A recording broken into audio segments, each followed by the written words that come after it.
Welcome to studio news. தற்காம யாரை பற்றி பார்க்க போகிறோம்னா, அதிமுகவில் பார்த்தீங்கன்னா இப்போ எடப்பாடி பழனிசாமிக்கு எதிராக வந்து ஓபிஎஸ் வந்து ஆலோசனை கூட்டம் நடத்துகிறாரு. அந்த ஆலோசனை கூட்டம் முடிவில் பார்த்தீங்கன்னா சசிகலா அழைத்தா நாங்கள் வந்து சசிகலாவோட இணைவோம்ன்ற மாதிரி வந்து ஒரு பரபரப்பாக சொல்லியிருக்காரு. ஸோ எடப்பாடி பழனிசாமி ஒரு சில பேட்டிகள் கொடுத்ததுக்கு பார்த்தீங்கன்னா ரிப்ளையும் கொடுத்துருக்காரு. நாங்கள் நாடாளுமன்ற தேர்தலுக்கும் சட்டமன்ற தேர்தலுக்கும் அதிக வித்தியாசம் இருக்குது. நாங்கள் சட்டமன்ற தேர்தலாம் இருந்தால் நாங்கள் ஜெயிச்சிருப்போன்ற மாதிரி பார்த்தீங்கன்னா எடப்பாடி பழனிசாமி சொல்லியிருந்தார். கன்னியாகுமரியில் பார்த்தீங்கன்னா விலாங்கோடு வந்து சட்டமன்ற தேர்தலாம் நடந்துச்சு, இடைத்தேர்தல் தான் நடந்துச்சு. அதில் 5000 வாக்குகள் பார்த்தீங்கன்னா தாண்ட முடியல அதிமுகனால அப்படின்ற மாதிரி வந்து ஒரு கேள்வி எழுப்பியிருக்காரு. ராமநாதபுரத்தில் பார்த்தீங்கன்னா நான் 3 லட்சத்துக்கு மேலே வாக்கு வாங்கியிருந்தேன். அதிமுக அங்கே எவ்வளோ வாங்குச்சு, டெபாசிட் இழந்துருச்சு. 7 இடங்கள் டெபாசிட், 3வது இடத்துக்கு பார்த்தீங்கன்னா 12 இடங்களை தள்ளப்பட்டிருக்கு. ஸோ இப்படி ஏகப்பட்ட குற்றச்சாட்டுகள் வச்சிருக்காரு.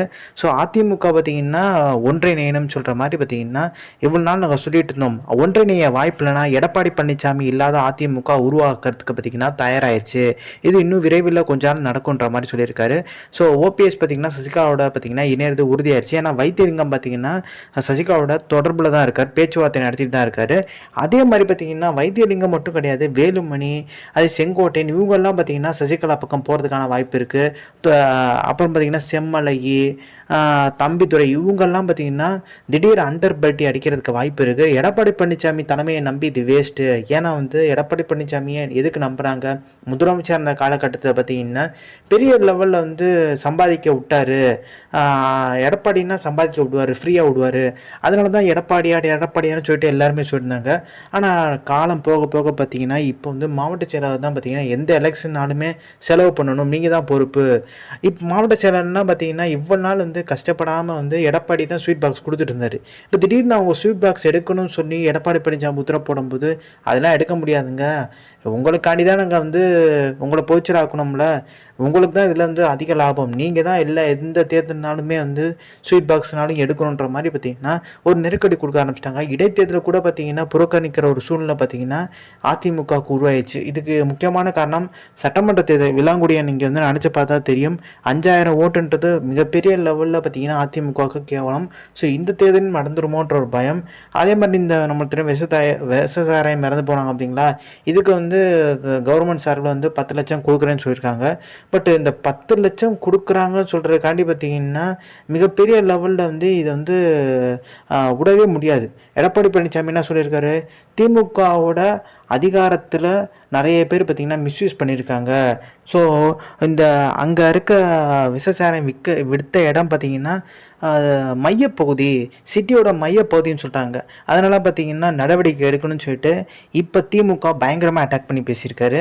ஸோ சவுக்கு சங்கருக்கு ஜாமீன் கிடச்சிருச்சு. சவுக்கு சங்கர் ஜாமீன் கிடச்சோன்னே வெளியே வந்து இதுக்கு ஒட்டுமொத்தமாக பார்த்திங்கன்னா ஸ்டாலினோட ஆட்சி கையாளாகத்தனம், அதனால் பார்த்திங்கன்னா ஸ்டாலின் பதவி விலக வேண்டும்ன்ற மாதிரி ஒரு விஷயத்தை எடுத்துகிட்டு போயிருக்காரு. ஸோ இது விட்டுறலாம்.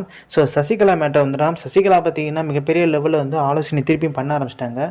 குறிப்பிட்டு பார்த்திங்கன்னா செம்மலை, செங்கோட்டையன், அதே மாதிரி பார்த்திங்கன்னா அங்கே இருக்க கொங்கு மாவட்டத்தில் முக்கியமான மாஜிக்கட்டை வந்து பேச்சுவார்த்தை நடத்தி முடிச்சிருக்கதா சொல்கிறாங்க.